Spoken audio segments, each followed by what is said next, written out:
Hello friends, welcome back to our channel GK Hindi में आपका स्वागत है। मैं हरीश आपके लिए लेकर आया हूँ इंग्लिश के सेशन में टेंस का 7वां वीडियो। आज हम इसके पार्ट 7 के बारे में, मेनली 8th पार्ट के बारे में, पास्ट परफेक्ट कंटिन्यूस के बारे में जानकारी प्राप्त करेंगे। तो आज का हमारा सेशन बहुत ही खास रहने वाला है। उससे पहले जिसने चैनल को सब्सक्राइब नहीं किया, सब्सक्राइब करो, वीडियोस को लाइक करो, शेयर करो और बेल आइकन को ऑल पर प्रेस करो। तो फ्रेंड्स, आगे चलते हैं, हम आज का सेशन स्टार्ट करते हैं। आज का हमारा टेंस है पास्ट परफेक्ट कंटिन्यूअस।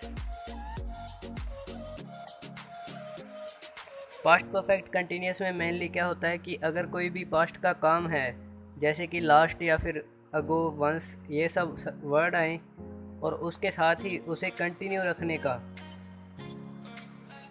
पास्ट को कंटिन्यूस रखने का काम आए और उसे परफेक्ट करने के बाद जारी रखें। जैसे कि सिंस फॉर्म का अपने यूज करते हैं, उसके साथ ही जैसे कि हम बता रहे होते हैं कि वह तब से चला आ रहा था, इस सेंस में हम बात करेंगे तो उसके साथ में सिंस और फॉर लग जाएंगे और उसे हम रखेंगे पास्ट परफेक्ट कंटिन्यूस में। Past action continued in past, यानी कि जो काम पूरा हो चुका है पास्ट में उसे ही जारी रखना, उसके लिए हम इसका यूज करते हैं। और इसका स्ट्रक्चर देख लो। सब्जेक्ट हेल्पिंग वर्ब हैड है, बीन प्लस वर्ब की आईएनजी और object. She had been working till late last night, यानी कि वह कल रात्रि देरी तक काम करती रही थी। Helping verb had plus been plus verb की आईएनजी, मेनली इसका यूज किया जाता है हैड, बीन और वर्ब की आईएनजी। पास्ट परफेक्ट में तो आपने पढ़ा ही था कि हैड प्लस वर्ब की थर्ड फॉर्म आ जाती है, या फिर एक साइड में वर्ब की सेकंड फॉर्म और हैड प्लस वर्ब की थर्ड फॉर्म आ जाती है। अफर्मेटिव में देखेंगे subject helping verb plus verb की आईएनजी फॉर्म और ऑब्जेक्ट के साथ में पास्ट एक्शन भी दिया होता है। She had been working for 3 days ago, यानी कि 3 दिन पहले से ही उसने काम शुरू किया था। They had been working for 10 days, यानी कि वे 10 दिनों के लिए चले थे। We had been looking for a good customer for a month, हमें एक महीने के लिए एक अच्छा कस्टमर या फिर ग्राहक चाहिए था। या फिर हम ऐसे बोल सकते हैं कि हमें एक महीने से एक अच्छे ग्राहक की तलाश थी। You had been spending your vacation here for a half an month, यानी कि तुम यहाँ अपनी छुट्टियाँ 1.5 महीने से बिता रहे थे। हाफ एंड ए मंथ का मतलब होता है कि 1.5 महीने से बिता रहे थे। I had been learning that book since 8 o'clock, यानी कि मैं उस पुस्तक को 8 बजे से पढ़ रहा था। सिंस लगा है, इसका मतलब इसको परफेक्ट कंटिन्यूस में मानते हैं। नेगेटिव का स्ट्रक्चर देखिए आप। Subject helping verb plus not plus verb की आईएनजी और ऑब्जेक्ट, ये इसका स्ट्रक्चर रहेगा। He had not been cooking food since morning, यानी कि वह सुबह से भोजन नहीं बना रही थी। शी हैड नॉट बीन बना रही थी, नहीं ही दिया है तो बना रहा था आएगा। She had not been taking exams for a week, यानी कि उसने यह निर्णय लिया है कि वह 1 महीने के लिए एग्जाम्स नहीं देगी या फिर अपने पेपर नहीं लेगी। पास्ट में है तो उसने निर्णय किया था। They had not been coming to me since 2012, यानी कि वह मेरे तक 2012 तक नहीं आए थे मेरे पास में। The company had been in service for a long time, यह कंपनी बहुत ही लंबे समय तक सेवा में रह चुकी है या रही थी।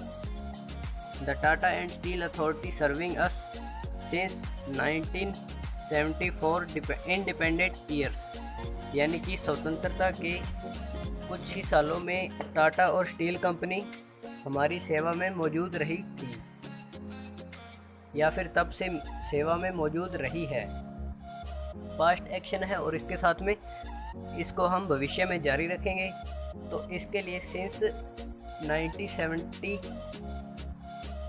1947 और उसके बाद में भी अब भी यह सेवा में है, इसलिए इसके साथ में सिंस का यूज किया गया है।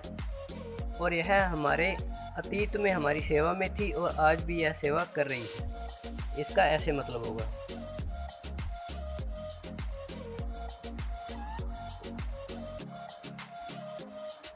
इंटेरोगेटिव हैड यानी कि हेल्पिंग वर्ब पहले आ जाती है, प्लस सब्जेक्ट आता है, प्लस बीन वर्ब की आईएनजी प्लस ऑब्जेक्ट।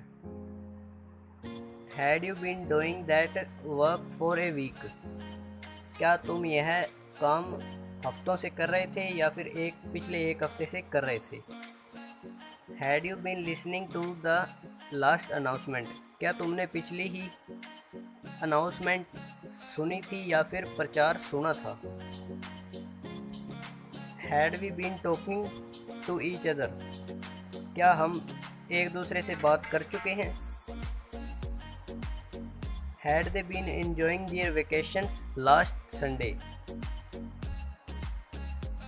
वह लास्ट संडे या पिछले संडे से अपनी छुट्टियां एंजॉय कर रहे थे। वेकेशन होता है छुट्टियां, और वेकेशन जब आ जाता है वोकेशन तो उसका मतलब होता है व्यवसाय। ये वेकेशन है और इसका मतलब होता है छुट्टियां या holidays. Interrogative negative had subject plus not plus been verb की आईएनजी और ऑब्जेक्ट।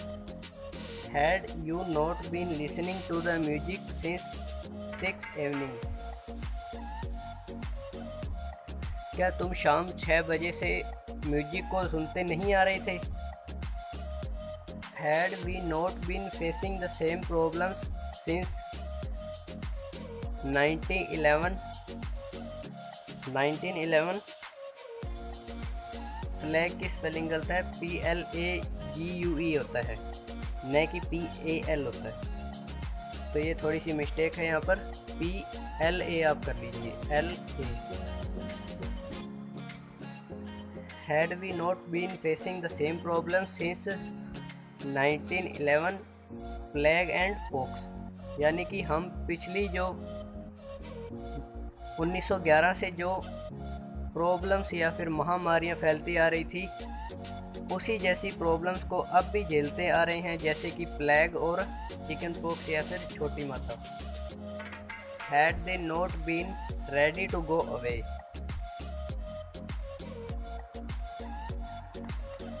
क्या वह जाने के लिए तैयार नहीं थे।